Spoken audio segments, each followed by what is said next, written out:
আমি শুরু করব সুখের সন্ধান দিয়ে। আমি যেটা বলতে চাচ্ছি তা হলো, এটা যদিও চমৎকার একটা উপমা, আর এই জাতির প্রতিষ্ঠাতাদের মনে অবশ্যই ভালো উদ্দেশ্য ছিল, কিন্তু আমি আসলে খুবই অবাক হয়েছি, কারণ কোরআনে সুখের সন্ধান নিয়ে কিছুই বলা হয়নি। কোরআনে সুখের সন্ধান নিয়ে কিছুই বলা হয়নি।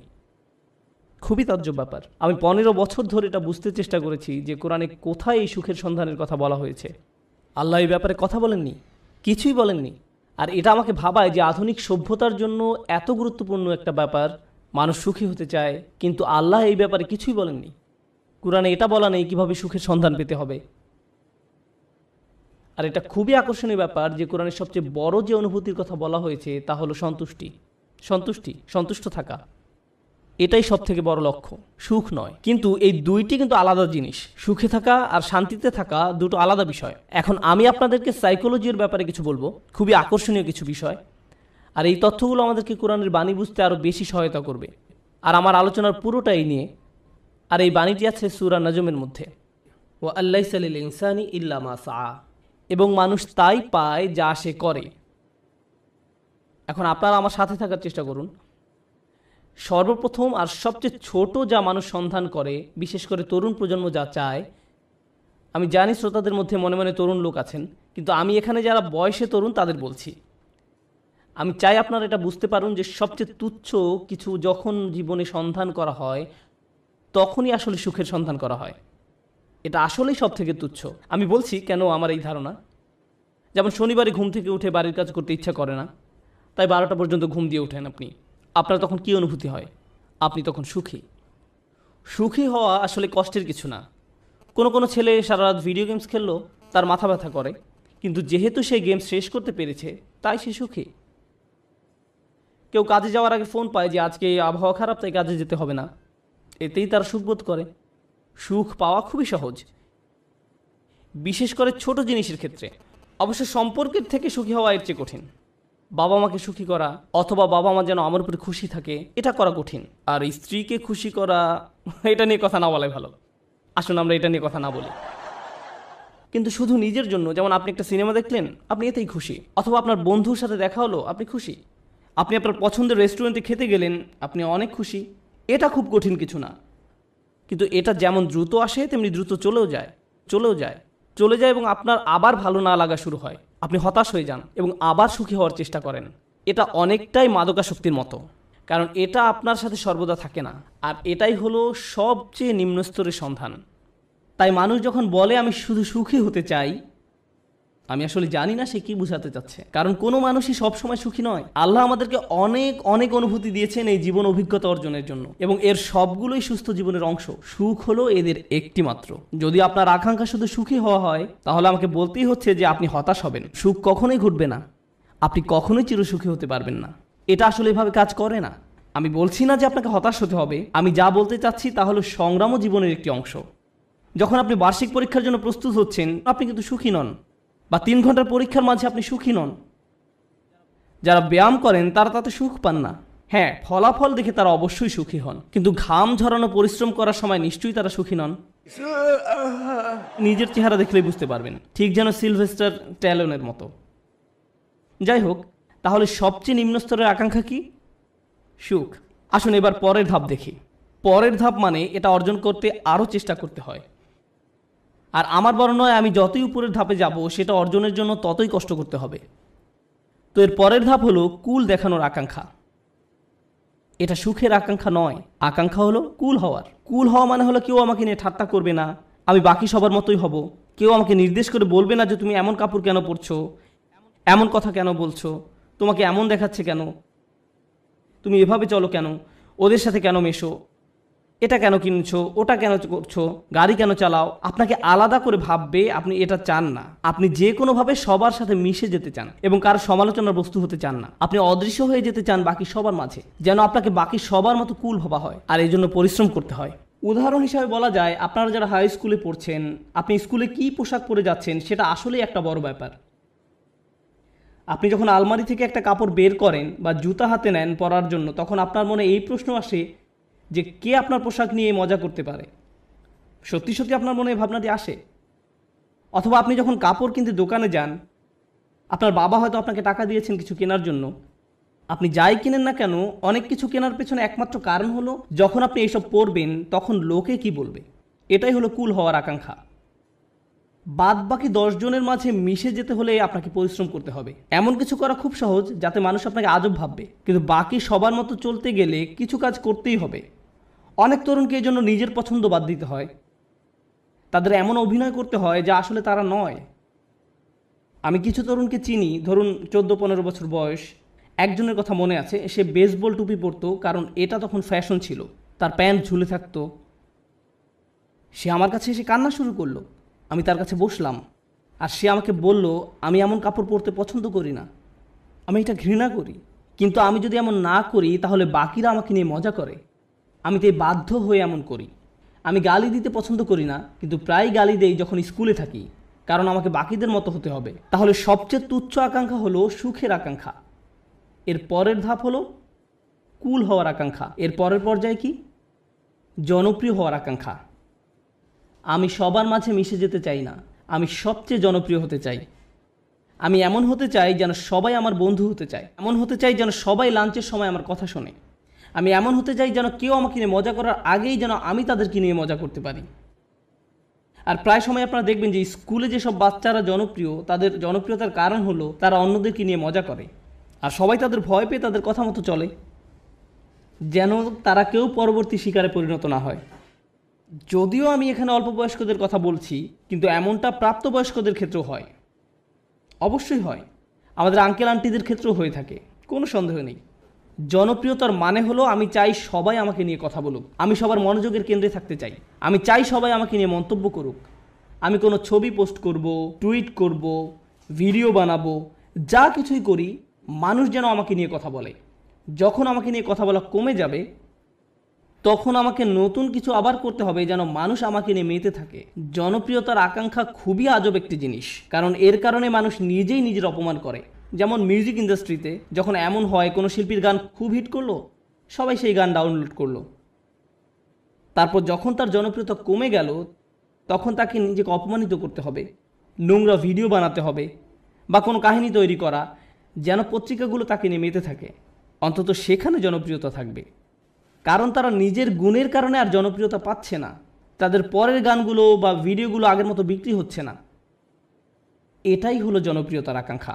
জনপ্রিয় হওয়ার জন্য পরিশ্রম করতে হয়, টাকা পয়সা খরচ করতে হয়, সময় দিতে হয়, নিজের ভাবমূর্তির জন্য কাজ করতে হয়, আর ভাবমূর্তি রক্ষা করাই তখন সবচেয়ে গুরুত্বপূর্ণ হয়ে যায়। সমাজে অবস্থান ধরে রাখাই তখন মুখ্য হয়ে দাঁড়ায়।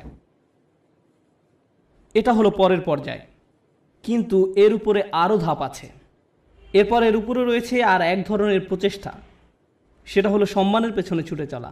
কলেজের ছাত্রদের কাছে এটা বেশি গুরুত্বপূর্ণ প্রাথমিক বা হাই স্কুলের ছাত্রদের চেয়ে। এইমাত্র আমি কি বললাম? সবার নিচে সুখ, তারপরে কি? কুল, সামাজিকতা, তারপর জনপ্রিয়তা। সম্মান মানে হলো আপনি আপনার নিজের সাথে এমন কিছু যুক্ত করতে চান যেটা অনেক মূল্যবান। আপনি মানুষকে বলতে চান, জানো আমি হার্ভার্ডে গিয়েছিলাম। আপনি তাদের বলেন না যে আপনি সেখানে সাপ্তাহিক ছুটি কাটাতে গিয়েছিলেন, আপনার বন্ধুর সাথে দেখা করতে গিয়েছিলেন, কিন্তু আপনি আপনার নিজের নামের সাথে একই বাক্যে হার্ভার্ড শব্দটা ব্যবহার করতে ভালোবাসেন। সত্যি কথা হলো আপনি যদি হার্ভার্ডের নবীন ছাত্র হন, আপনি কি অর্জন করেছেন? কিছুই না। আপনি শুধু সেই ভার্সিটিতে পড়েন, কিন্তু আপনি নিজের নামের সাথে একটা সম্মানিত প্রতিষ্ঠানের নাম যোগ করতে পছন্দ করেন। নিজের নামের সাথে একটা মর্যাদাপূর্ণ ব্র্যান্ডের নাম যুক্ত করতে আপনার ভালো লাগে।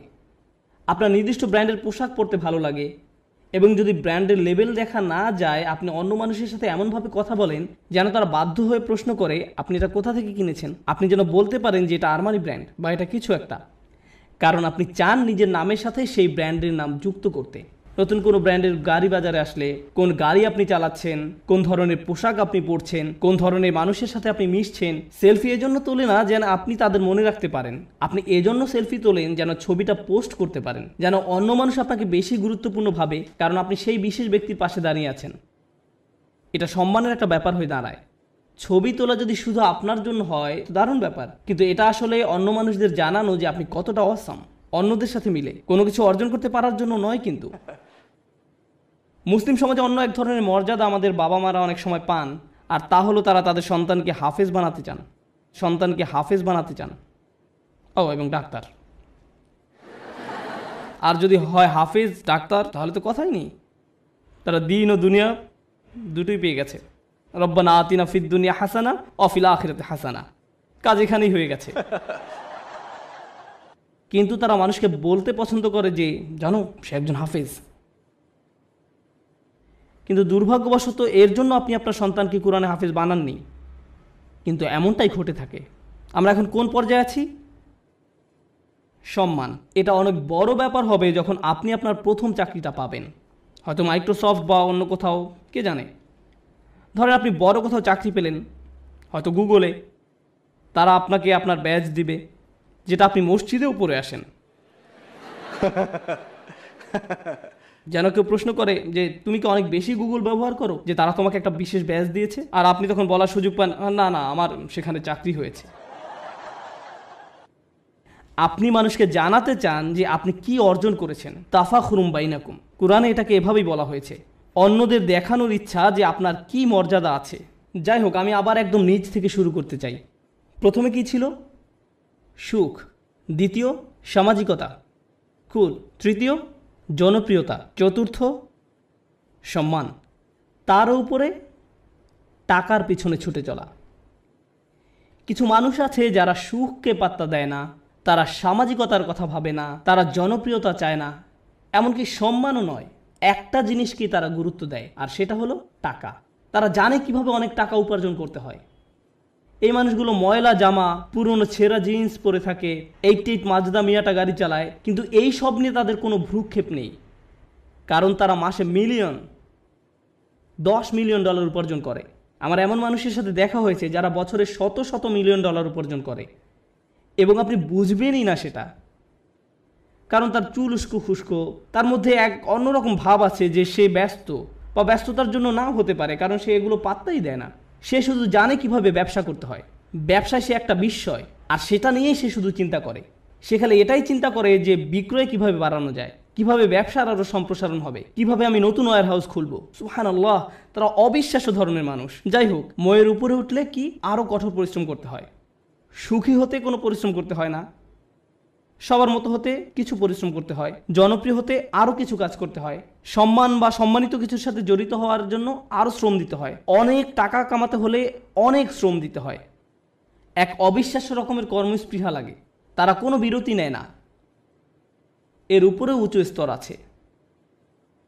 যাই হোক, আমি যখন বলছিলাম কিছু একটা করতে বেশি শ্রম দিতে হয়, যখনই আমি কোনো উঁচু লেভেলের কথা বলি, আপনাকে সেখানে যেতে বেশি কষ্ট সহ্য করতে হবে, আপনাকে যন্ত্রণা সহ্য করতে হবে সেখানে পৌঁছাতে। সুতরাং আমরা এখন টাকার উপরে লেভেলে আছি, আর টাকার উপরে সেই মানুষটা শুধু 1 নম্বর হতে চায়। তারা যে কোনো কাজে চরম উৎকর্ষতা অর্জন করতে চায়, তারা অন্যদের ছাড়িয়ে যেতে চায়। আমি শুধু আমার কোম্পানির প্রোগ্রামার হতে চাই না, আমি এই কোম্পানির শীর্ষস্থানীয় প্রোগ্রামার হতে চাই। আমি শুধু এই ক্লাসের ছাত্রই হতে চাই না, আমি 1 নম্বর হতে চাই। আমি শুধু এসএটি পরীক্ষায় বেশি নম্বর পেতে চাই না, আমি সর্বোচ্চ নম্বর পেতে চাই। আমি শুধু বাস্কেটবল খেলোয়াড় হতে চাই না, আমি এনবিএতে যেতে চাই, আর আমি এনবিপি হতে চাই। কখনোই খুশি হতে পারে না। তারা শুধু নিজেদেরকে আরো কঠোর পরিশ্রম প্রচেষ্টা চালাতেই থাকে, তারপরেও তারা নিজেদেরকে নিয়ে সন্তুষ্ট হতে পারে না। এই ধরনের মানুষরা তাদের কাজে চরম উৎকর্ষ অর্জন করতে সক্ষম হয়, সেটা পড়াশোনায় হোক, শরীরচর্চায় হোক, বা অ্যাথলেটিক হোক, তাদের কর্মক্ষেত্রে, তাদের গবেষণা যাই হোক না কেন, তারা তাদের শীর্ষস্থান অর্জন করা চাই। তাদের 1 নম্বর হতে হবে। নিজেদের নিয়ে কখনোই খুশি হতে পারে না। তারা নিজেদেরকে কার সাথে তুলনা করে এটা জানা খুব গুরুত্বপূর্ণ। নিজেকে তারা গতকালকের সাথে তুলনা করে। তারা আর কাউকেই পাত্তা দেয় না, কারো দিকে তাকায় না। তারা জানে তারা আরও ভালো করতে পারে, তাই তারা কখনোই সন্তুষ্ট হতে পারে না। তারা কখনো কাজ না করে বসে থাকে না। তারা সব সময় বলতে থাকে আমাকে আরও কাজ করতে হবে। অন্য সবাই হয়তো বলবে আপনি সত্যিই বিস্ময়কর, কি চমৎকার কাজ করেছেন আপনি, তো তাতে কি, আমি জানি এর চেয়েও ভালো করার ক্ষমতা আমার আছে। তাই তারা মানুষের প্রশংসা, সুনাম কিছুকেই গুরুত্ব দেয় না। যারা ভাবে যে তারা আসলে দারুণ কাজ করছে, কিছুকেই গুরুত্ব দেয় না। তারা চেষ্টা করেই যায়। আর এমন একটা উদাহরণ হলো মাইকেল ফেলপস, ঠিক কিনা? কত মানুষ তার প্রশংসা করেছে সব রেকর্ড ভেঙে ফেলার জন্য। কিন্তু আপনার কি ধারণা যে সে বসে ভাবছে আমি তো রেকর্ড ভেঙেছি, এখন আমার সম্মান আছে, তাই আমি এখন কিছুটা অবসর নিতে পারি? সে কি অর্জনের চেষ্টা করেছে?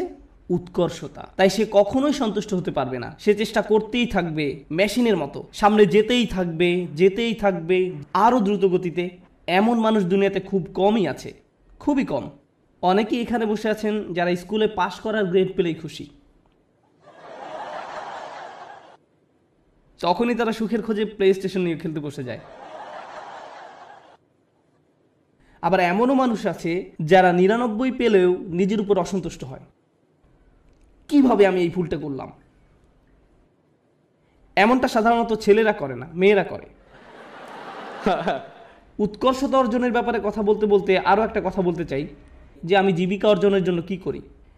আমার সত্যিকার অর্থে কোনো চাকরি নেই, কিন্তু আমার ক্যারিয়ারের একটা অংশ হলো যে আমি কম বয়স্ক ছেলে মেয়েদেরকে আরবি শেখাই। এটা একটা বেশ ইন্টেন্সিভ প্রোগ্রাম। তাদের আরবি কিছুটা শেখাতে 9 মাস লেগে যায়। ক্লাসের অর্ধেক থাকে ছেলে আর অর্ধেক মেয়ে, 30 জন ছেলে 30 জন মেয়ে।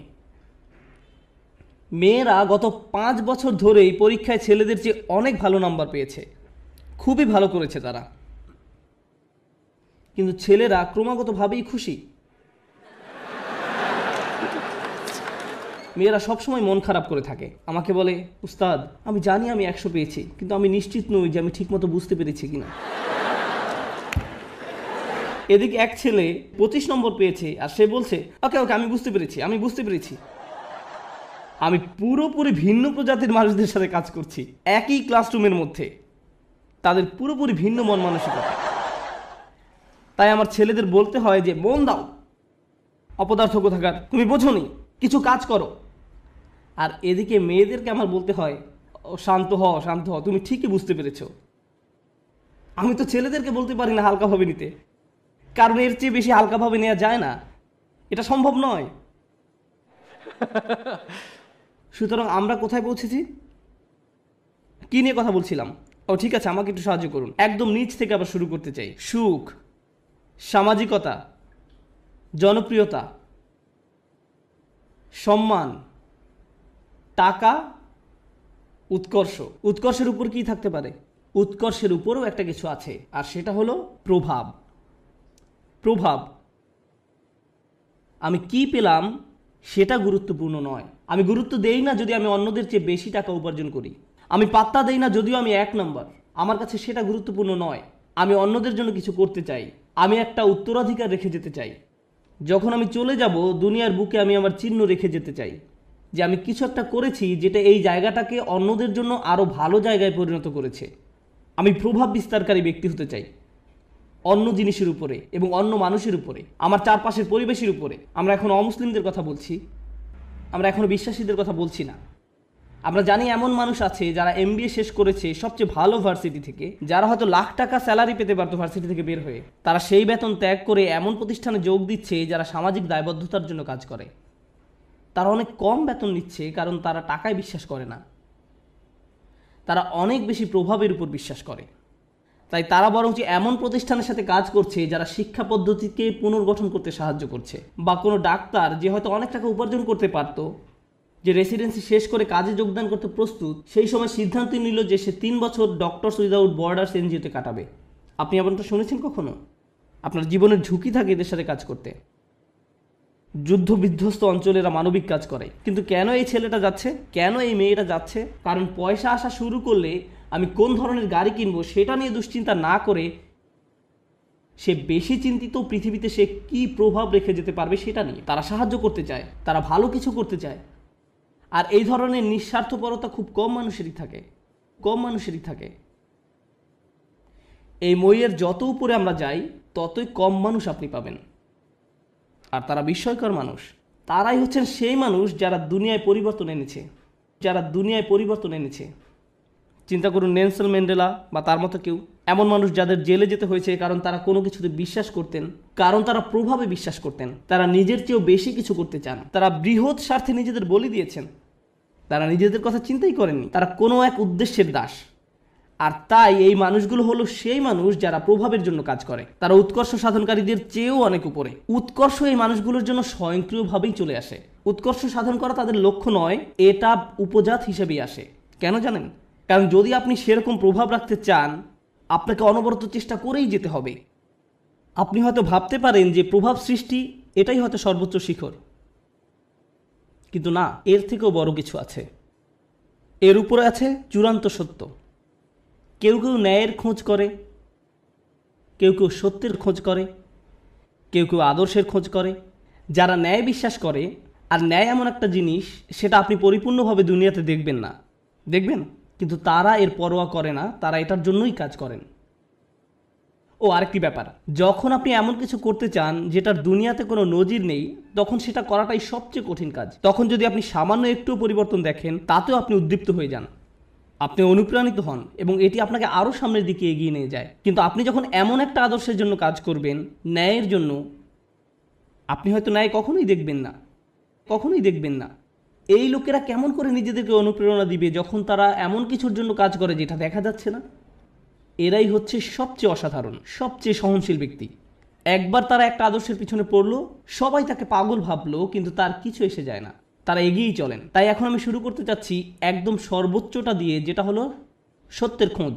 প্রসঙ্গত বলে রাখি যে আমাদের সকল নবী আলাইহিস সালামের পথই ছিল সত্যের অন্বেষণ, সত্যের অন্বেষণ। তারা মানুষের সাথে সত্যটা শেয়ার করতে আগ্রহী ছিলেন। এবং অনেক সময়ই রাসূলুল্লাহ সাল্লাল্লাহু আলাইহি ওয়াসাল্লাম হাদিস থেকে আমরা জানি কিয়ামতের দিন অনেক নবী আল্লাহর সামনে দাঁড়াবেন যাদের পেছনে কোনো অনুসারীই থাকবে না, একজন অনুসারীও নয়, এক বা দুই না, একেবারে শূন্য, শূন্য। তাদের লক্ষ্যটা কি ছিল? সত্য। তাদের প্রভাব কতটুকু ছিল? শূন্য। কিন্তু আল্লাহর দৃষ্টিতে তারা পুরোপুরি সফল। হ্যাঁ নাকি না? হ্যাঁ। এখন আমাদেরকে একটা জিনিস বুঝতে হবে, আমরা আবার এই শ্রেণী বিভাগেই যাচ্ছি, কিন্তু আমি শুধু শেষের 4টার উপরে ফোকাস করছি, অথবা হয়তো শেষ 5টার উপরে। প্রথমে কথা বলি উৎকর্ষ। আপনি যখন উৎকর্ষের খোঁজ করেন, তখন আপনি কাকে নিয়ে কখনো সন্তুষ্ট থাকেন না? নিজেকে নিয়ে। প্রশ্ন হলো, কেন আপনি নিজেকে নিয়ে সন্তুষ্ট নন? কারণ আপনি নিজেকে শুধু উন্নতিই করতে চান না, এটা কারণ নয়। যদি আপনি ইসলামের দৃষ্টিকোণ থেকে আলোচনা করেন, আপনি নিজেকে নিয়ে সন্তুষ্ট নন এই কারণে যে আপনার প্রত্যেকেরই প্রভাব সৃষ্টির চেষ্টা করার কথা ছিল। আপনার নিজেকে নয়, বরং অন্যকে নিয়ে চিন্তা করার কথা ছিল। আর এই কারণে আপনি নিজেকে নিয়ে সন্তুষ্ট হতেন না। আপনি যা ভাবছেন, আল্লাহ আসলে আপনার উপর তার থেকেও বেশি দায়িত্ব দিয়েছেন। আমি চাই যে আপনারা দুটো জিনিস নিয়ে চিন্তা করুন। এটা কোরআনের একটি অন্যতম শক্তিশালী বক্তব্য। যেহেতু এটা পরিষ্কারভাবে অনুবাদ করা হয়নি, তাই অনেক সমস্যা সৃষ্টি করে। লা ইউকাল্লিফুল্লাহু নাফসান ইল্লা উসআহা। আল্লাহ কোনো ব্যক্তির উপরই বোঝা দেন না। এখন যেই অংশটা আসছে সেটা হচ্ছে দুর্বল অনুবাদ, তাদের সাধ্যের অতিরিক্ত। আল্লাহ আপনার উপর সেই বোঝা চাপাবেন না যা আপনি বহন করতে পারবেন না। এই অনুবাদের জন্য আরবিটা হওয়া দরকার ছিল লা ইউকাল্লিফুল্লাহু নাফসান ইল্লা বিউসইহা। তাদের সাধ্য পর্যন্ত বোঝাতে সেখানে একটা বা থাকার কথা ছিল, কিন্তু শব্দটা হচ্ছে ইল্লা উসআহা, অর্থাৎ কাল্লাফাল্লাহু উসআনা। অর্থটি এখন পুরোই পরিবর্তিত হয়ে গেছে। প্রচলিত অনুবাদটা একদম ন্যূনতম অর্থ প্রকাশ করে, কিন্তু আপনি জানেন এই আয়াতের সত্যিকার অর্থ কি? আপনার মাঝে যে সম্ভাবনা আছে তার অতিরিক্ত কোনো কিছুর বোঝা আল্লাহ আপনাকে দেননি। ভেবে দেখুন আমি কি বলছি। আল্লাহ আপনাকে এমন কিছু বোঝা দেননি যেটা আপনার মাঝে যেই সম্ভাবনা আছে তার অতিরিক্ত। আপনার মাঝে কি আরো উন্নতি করার সম্ভাবনা আছে? হ্যাঁ। আপনি কি আরো বেশি করতে পারতেন? হ্যাঁ। এবং যেটা করতে পারেন কিন্তু করেননি, আল্লাহ আপনাকে সেটার জন্য জিজ্ঞাসাবাদ করবেন। শুধু একদম ন্যূনতম দায়িত্বটুকু নয়, বরং সর্বোচ্চটুকু। আল্লাহ চান যে আপনি নিজেকে উন্নত করতে থাকুন এবং দেখান যে আপনি আসলে কতটুকু নেয়ার জন্য তৈরি ছিলেন। এটাই হচ্ছে এখানে প্রচেষ্টার ধারণা। আমরা সুখের অন্বেষণে অস্থির নই, বরং ওটা এর সাথে বোনাস হিসাবে আল্লাহ দেবেন। আমরা অন্যের কাছে কুল বা পরিপাটি হিসাবে পরিচিত হতে চাই না। কেউ একজন একটা বোকার মতো কাজ করেছে এবং আপনি ওই নির্বোধের মতোই কাজ করতে চাচ্ছেন। আমরা কারো কাছে জনপ্রিয় হতেও আগ্রহী নই। কেন জানেন? কারণ সবার যাদের জীবনের উদ্দেশ্য সম্পর্কে কোনো ধারণা নেই, আপনি তাদের মাঝে জনপ্রিয় হতে চান মানে হচ্ছে আপনি তাদের মাঝে সবচাইতে বোকা। আমরা সম্মানের কাঙালও নই, কারণ আমরা জানি সম্মান আসে আল্লাহর তরফ থেকে। অনেক নবী ছিলেন গৃহহীন, কিন্তু তাদের সম্মান ছিল। নবীদেরকে মানুষরা ধিক্কার দিত, কিন্তু তারপরও তাদের ছিল উচ্চ সম্মান। এখন আমাদের কাছে সম্মানের সংজ্ঞাটাই ভুল। আমরা ভুল জিনিসের সাথে এটাকে জড়িয়ে ফেলেছি। ঠিক আছে? যখন উৎকৃষ্ট হবার চেষ্টা করার ব্যাপার আসে, আমাদের মুসলিমদের মাঝারি ধরনের জিনিসে সন্তুষ্ট হবার অবকাশ নেই, কোনো সুযোগ নেই। আপনি একজন মুসলিম হিসেবে নিজেকে আরও উন্নত করার জন্য ক্রমাগত চেষ্টা করতে থাকবেন। আপনি যে কাজই করে থাকেন না কেন, আপনি যদি মুখস্থ করে থাকেন তাহলে আপনি আরও বেশি মুখস্থ করার চেষ্টা করুন। আপনি যদি পড়াশোনা করে থাকেন তাহলে আরও বেশি পড়াশোনার চেষ্টা করুন। আপনি যদি কাজ করে থাকেন তাহলে আপনি আরও বেশি কাজ করার চেষ্টা করুন। আপনি যদি স্বেচ্ছাসেবী হয়ে থাকেন তাহলে আরও বেশি স্বেচ্ছাসেবা করার চেষ্টা করুন, বিশেষভাবে যখন আপনার বয়স কম। কারণ এখন দায়িত্ব অনেক কম। কিন্তু আমার হোমওয়ার্ক আছে, হ্যাঁ, কিন্তু সেটা এমন কোনো দায়িত্ব নয়। দায়িত্ব তখনই আসবে যখন আপনি বিয়ে করবেন, যখন আপনার সন্তান থাকবে। এখন আপনি মুক্ত। এখন আপনার যে স্বাধীনতা আছে সেটা জীবনের আর কোনো পর্যায়েই থাকবে না। পেছনে বসে ভিডিও গেমস খেলার সময় নয় এটা। এখন শুধু বসে থেকে মুভির পর মুভি দেখা, মুভির পর মুভি দেখার সময় নয়। এখন সময় নয় যে নতুন অ্যাভেঞ্জার্স বা এরকম কিছু নিয়ে আপনি ব্যস্ত থাকবেন, এটা সেই সময় নয়। পুরো পৃথিবী অপেক্ষা করছে আপনি কি প্রভাব ফেলবেন দুনিয়াতে সেটার জন্য। আপনি এমনি এমনি বসে সময় নষ্ট করতে পারেন না। অন্যরা করতে পারে, ভালো, তাদের কোনো বৃহত্তর লক্ষ্য নেই, কিন্তু আপনাকে হতে হবে শ্রেষ্ঠ, কারণ আপনি এখন থেকেই প্রভাব সৃষ্টি করা নিয়ে চিন্তা করেন।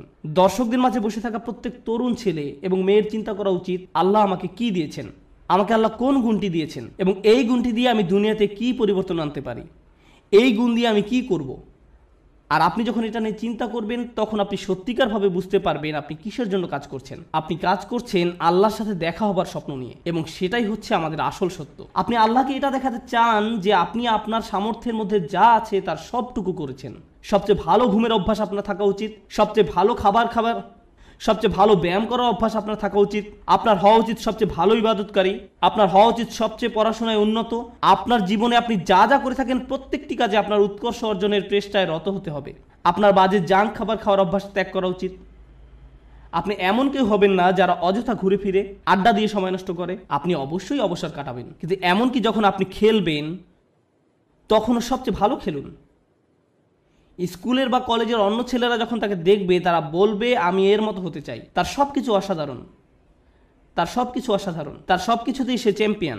আপনাদের তেমন লোক হওয়া উচিত। উম্মার এরকম লোক দরকার, শ্রেষ্ঠ লোক, এবং এ ধরনের লোকেরাই প্রভাব সৃষ্টি করতে পারে। আরেকটি ব্যাপার কি জানেন, আমাদের বাবা মায়েরা, খুবই দুঃখজনক, কারণ তাদেরকে কখনো এটা শেখানো হয়নি, তারা কখনো এই যে সিঁড়িটা এর সাথে পরিচিত হননি। তাদের কাছে সর্বোচ্চ শিখর মানে হচ্ছে সম্মান, আর এর উপরে গেলে টাকা পয়সা। তাই আপনাদেরকে নিয়ে তাদের একমাত্র চিন্তা হচ্ছে সম্মান আর অর্থ। একটা চাকরি খোঁজো যেন তুমি সম্মান পেতে পারো, আর আমরা বলতে পারি আমাদের ছেলে একটা চাকরি করে, সে ডাক্তার, সে এটা, সে ওটা, আর হয়তো আমাদের এক সময় অনেক টাকাও হবে আর আমরা সেটা মানুষকে দেখাতে পারবো। শেষ, এটাই তাদের একমাত্র চিন্তা। আর তারা সবসময় জিজ্ঞাসা করে তুমি কোথায় কাজ করবে, কেমন করে তুমি আরো টাকা রোজগার করবে, কখন আমরা বাড়ি কিনবো। সবকিছুই শেষ হয় সম্মান এবং অর্থতে গিয়ে। কিন্তু জীবনে এর উপরেও কিছু আছে। অর্থের উপরে কি? টাকা পয়সা, উৎকর্ষ। কে আপনাকে উৎকর্ষ বা শ্রেষ্ঠত্ব অর্জনের দিকে ধাবিত করবে? আমরা শুধু অর্থ এবং সম্মান নিয়ে চিন্তা করতে করতে জীবন শেষ করে ফেলি। মুসলিমদের মাঝে কত ছেলে মেয়ে ডাক্তার হয়েছে, আমি সবসময় তাদের উদাহরণটাই দিই, কারণ এদেরকেই সবচেয়ে বেশি হতাশ দেখি আমি। তারা ডাক্তার হয়েছে শুধুমাত্র এ কারণে যে তাদের মা বলেছে কিংবা বাবা বলেছে। আমি কখনোই আমার কোনো সমস্যা হলেও এরকম ডাক্তারের কাছে যেতে আগ্রহী নই। আমি বরং এমন কারো কাছে যাব যে ডাক্তার হয়েছে কারণ তারা মানবতার সেবা করতে চায়, তারা তাদেরকে নিয়ে চিন্তা করে, তারা দুর্নীতিগ্রস্ত ইন্স্যুরেন্স কোম্পানি থেকে পরবর্তী টাকা আসার অপেক্ষা করে না, তারা আসলে মানবতা নিয়ে চিন্তিত। আমি এ ধরনের ডাক্তারের সাথে সম্পর্ক রাখতে, নিজে এবং বাচ্চাদেরকে নিয়ে যেতে আগ্রহী। প্রভাব সৃষ্টিকারী ব্যক্তি। এখন এই ব্যাপারে আমার শেষ কথা, লাইসা লিল ইনসানি ইল্লা মা সা। মানুষের কিছুই থাকবে না শুধুমাত্র তারা যে চেষ্টা করেছে তা ছাড়া। আবার শুরু করি। সুখের সন্ধান, কুল, সামাজিক বা পরিবারটি হওয়ার বাসনা, জনপ্রিয় হবার আকাঙ্ক্ষা, সম্মান পাবার আকাঙ্ক্ষা, অর্থপ্রাপ্তির আকাঙ্ক্ষা, উৎকর্ষ লাভের আকাঙ্ক্ষা, প্রভাব সৃষ্টিকারী হবার ইচ্ছা এবং সত্য পাবার প্রচেষ্টা। জানেন আল্লাহর কাছে সবচেয়ে মূল্যবান কোনটি? এই সব কিছুর মাঝে আল্লাহর কাছে সবচেয়ে প্রিয় হচ্ছে আপনার প্রচেষ্টা। অর্থ নয়, প্রভাব না, শ্রেষ্ঠত্ব না, এই সব কিছুই আসবে, কিন্তু আল্লাহ আপনার কাছ থেকে যেটা দেখতে চান সেটা হচ্ছে প্রচেষ্টা। প্রচেষ্টা। আমি আপনাদের বলেছি নবী আলাইহিস সালামদের কথা, যারা শেষ বিচারের দিন আল্লাহর সামনে দাঁড়াবেন কতজন উম্মত নিয়ে? 0। কিন্তু তারপরেও আল্লাহ তাদেরকে জান্নাতের সর্বোচ্চ আসনে আসীন করবেন, কারণ আল্লাহ সম্মান জানাবেন তাদের প্রত্যয়কে, তাদের প্রচেষ্টাকে, তাদের চারিত্রিক দৃঢ়তাকে। তারা কঠিন সময়ে পড়েছিলেন এবং তারা সেটা মোকাবেলা করেছেন। যদি আপনি নূহ আলাইহিস সালামের প্রতি বছরের একটা প্রোগ্রেস রিপোর্ট দেখতে চান, চলুন একটা গ্রোথ চার্ট বানিয়ে দেখি কতজন মানুষ মুসলিম হয়েছে প্রতি বছর, যেমনটা করা হয় প্রতি বছর প্রতিবেদনে। কতজন মানুষ মুসলিম হয়েছে প্রতি বছর? 950 বছর। চার্ট নিশ্চয়ই ঊর্ধ্বমুখী ছিল না, বরং সেটা ছিল অপরিবর্তনশীল, এমনকি কখনো কখনো হয়তো নিম্নমুখীও ছিল। কেউ হয়তো ইসলামের খুব কাছাকাছি এসেছে, আবার দূরে সরে গেছে। এর মানে কোনো প্রভাব তৈরিই হয়নি। আমরা নূহ আলাইহিস সালামের কোন জিনিসটাতে এত সম্মান করি? ক্রমাগত এবং ক্রমাগত প্রচেষ্টা। আমাদেরকে হতে হবে ক্রমাগত প্রচেষ্টারত এবং প্রত্যয়ী মানুষ। আল্লাহর সামনে দাঁড়ানোর মতো কিছুই থাকবে না যদি আমাদের এই প্রচেষ্টাটুকু না থাকে। তরুণরা, দয়া করে মনোযোগ দিয়ে শুনেন আমি কি বলছি। একটু চিন্তা করো, তোমার জীবনের সার্থকতা কোথায়?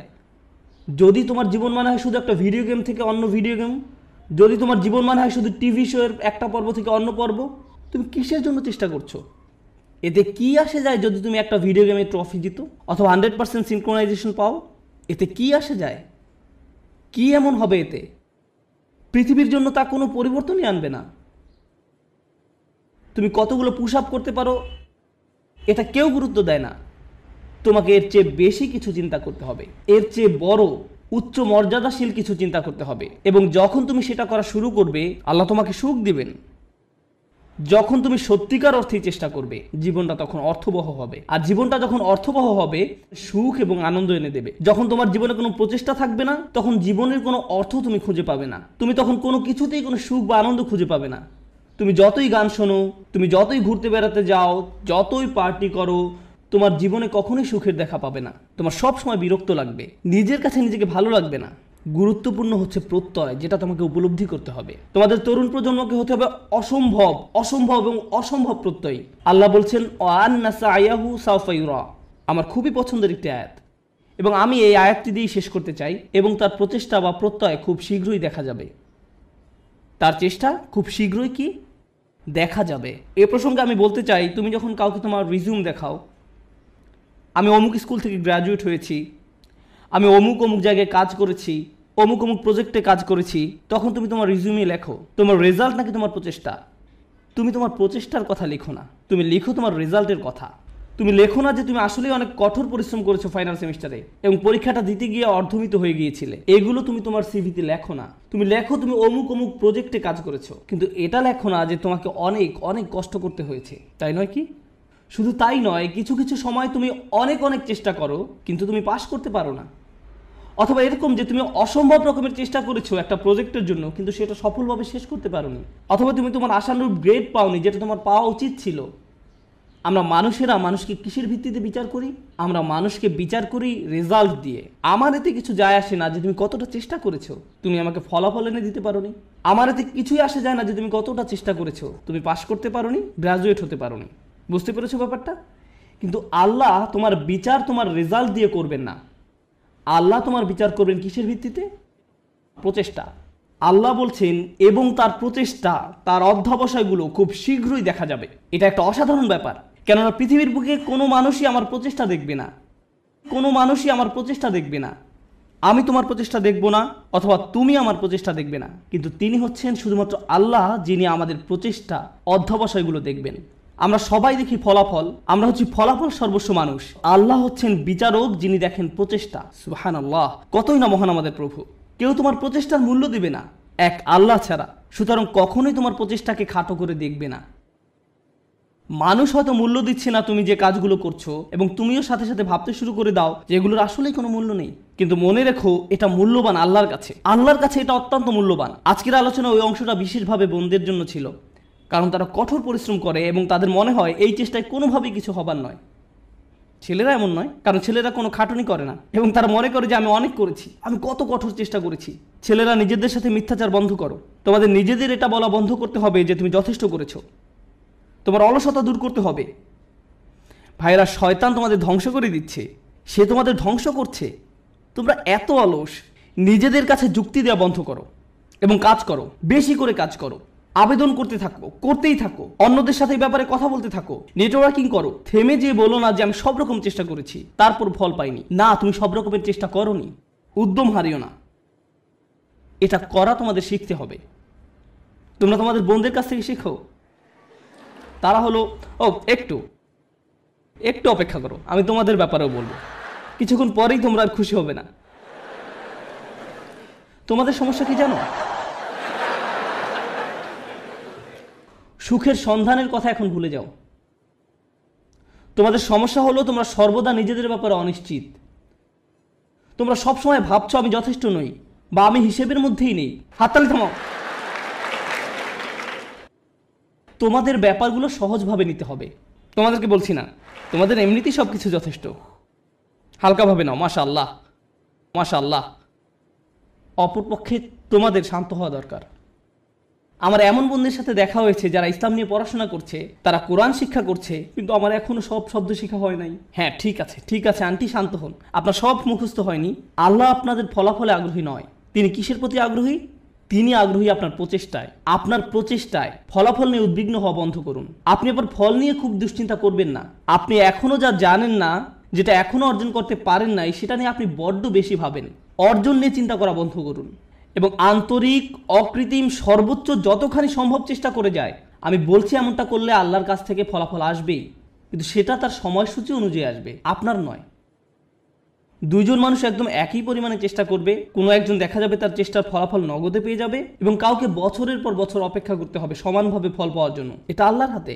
এজন্য আপনি বলতে পারেন না সে তো অনেক সুফল পেয়ে গেল আর আমি কিছুই পেলাম না, আমরা তো একই রকমের চেষ্টা করলাম। এটা ঠিক না, না না না, এটা পুরোপুরি অন্যায্য। কারণ সেই হিসেব আল্লাহর কাছে ন্যস্ত এবং আল্লাহ শুধু এটাই দেখতে চেয়েছেন যে আপনি কতটা চেষ্টা করেন। ধরুন দুজন মানুষ একদম একই পরীক্ষা দিল। আমার ক্লাসে এমনটা ঘটেছিল, তারা একদম একই পরীক্ষা দেয়। একজন অনেক বেশি পরিশ্রম করে, সে দিন রাত সারাক্ষণ পড়াশোনা করে। এই প্রোগ্রামে আসার আগে সে আমার বন্ধু ছিল, আমরা দুজন বন্ধু ছিলাম। আমি এখন তার শিক্ষক এবং আমি তাকে বলছি যে চলো ঘুরতে যাই। না, আমাকে পড়তে হবে।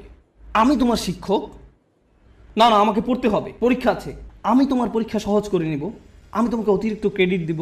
না, আমার পড়া আছে। এই মানুষটা দিন রাত পড়াশোনা করে। আমি জানি যে সে কি পরিমাণ চেষ্টা করলো, তার প্রচেষ্টার কথা আমি জানি। কিন্তু জানেন, সে তার ক্যারিয়ারে খুব উজ্জ্বল, ব্যবসায় এত দক্ষ, পেশাগতভাবে ভীষণ চটপটে ছিল। কিন্তু ব্যাপারটা এমন যেন আল্লাহ তাকে আরবি শেখার জন্য তৈরি করেনি। সে যত বেশি শিখুক না কেন, সে বেশি নম্বর তুলতে পারতো না। কোন মতো পাশ করতো, কোনো মতেই পাশ করতো প্রতিবারই। আর তার পাশের ছেলেটাই অতিরিক্ত প্রতিভাবান, আমার দেখা সবচেয়ে অলস এক মানুষ। সে ক্লাসে সারাক্ষণ ঘুমাতো, কিন্তু সে প্রত্যেকবারই 99 বা 100 পেত। এতে আমার খুবই রাগ হতো। আমি সেই ছেলেকে শূন্য পেতে দেখতে চাইতাম। আমি চাইতাম যে সে শূন্য পাক, আমি যেন তাকে পরীক্ষার খাতা দিয়ে কঠিনভাবে চড় মারতে পারি। আর যেই মানুষটা পড়তে পড়তে নিজেকে শেষ করে দিচ্ছে, সে পরীক্ষায় ব্যর্থ হচ্ছে। শিক্ষক হিসাবে আমি হতাশ হয়ে গিয়েছিলাম। সেই ছাত্রের অবস্থা তাহলে কি চিন্তা করুন। শিক্ষক হিসাবে আমি হতাশ। কিভাবে সম্ভব যে এই ছেলেটা কোনো চেষ্টাই করে না আর সে ভালো ফল পাচ্ছে, এবং এই মানুষটা যত ধরনের চেষ্টা সম্ভব করছে আর সে কোনো ফলই পাচ্ছে না। মনে হতো যেন এটা অন্যায্য। কিন্তু জানেন কি, যখন এই দুই মানুষ আল্লাহর সামনে এসে দাঁড়াবে এবং দুজনই বলবে যে আমি আল্লাহর জন্য আরবি শিখেছিলাম, হে প্রভু, আমি আপনাকে সন্তুষ্ট করার জন্য আরবি শিখছিলাম, আল্লাহ তখন বলবেন দেখি তোমরা কি করেছো। তাদের মধ্যে একজন দেখাবে 99 আর একজন দেখাবে 20 নম্বর। সেদিন আল্লাহর কাছে কোনটা বেশি মূল্যবান হবে? ও, সেই 20 নম্বর অমূল্য। সেদিন এটা মূল্যাতীত। কারণ আল্লাহ খাতার নম্বর দিয়ে মূল্যায়ন করেন না। তিনি কি দিয়ে মূল্যায়ন করেন? প্রচেষ্টা দিয়ে। সেই 99-এর মূল্য সেদিন হবে খুব খুব খুব কম। কারণ এটা পাওয়ার জন্য তাকে খুব বেশি চেষ্টা করতে হয়নি। আল্লাহ এভাবেই বিচার করেন। এটা পুরোটাই গুণগত মান সংক্রান্ত, পরিমাণ সংক্রান্ত নয়। মানুষ শুধু পরিমাণ বিচার করতে পারে, আল্লাহ গুণগত মান বিচার করেন। আপনি এখন যা করছেন তার মান বিচার করুন। আপনার যাপিত জীবনের মান নির্ণয় করুন। আপনি যেই দিনটা পার করলেন তার মান। সকালে কি ধরনের নাস্তা আপনি খেয়েছেন, আপনি কার সাথে কথা বলেছেন, আপনি কিভাবে সময় ব্যয় করেছেন, আপনি কি করেছেন, আপনার দিনের মান কেমন ছিল, সেটা আগে ঠিক করুন। এবং ইনশাআল্লাহ তাআলা তবে এই উম্মতের ভবিষ্যৎ খুব উজ্জ্বল। কারণ আপনি একবার যদি পরম সত্যের ব্যাপারে চিন্তা করা শুরু করেন এবং আপনি প্রভাব নিয়ে চিন্তা করা শুরু করেন, তবে এই ঘর থেকে নতুন চিন্তা ভাবনা আসা শুরু করবে, সৃজনশীলতা আসা শুরু করবে, নিত্য নতুন প্রজেক্ট আসা শুরু করবে, যেটা ক্রমান্বয়ে দুনিয়াকে বদলে দিতে পারে, সেটা দুনিয়াকে প্রভাবিত করতে পারে যেমনটা আর কখনো করেনি। মুসলিম তরুণ সম্প্রদায় এটা করতেই সক্ষম। মুসলিম তরুণরা এটা করতে সক্ষম যখন তারা সঠিক সাধনার জিনিসটি খুঁজে পায়। আল্লাহ আযজা ওয়া জাল্লা এই মানুষগুলোকে, এই তরুণ সম্প্রদায়কে এই উম্মতের বীর পুরুষ করুন, যারা সঠিক সাধনার সন্ধান করে। পরবর্তী প্রজন্ম এসে যেন বলে আমি তাদের হারাতে চাই। তারা ছিল যেন স্বর্ণতুল্য মানদণ্ড। বারাকাল্লাহু লি ওয়া লাকুম। আসসালামু আলাইকুম ওয়া রাহমাতুল্লাহি ওয়া বারাকাতুহু।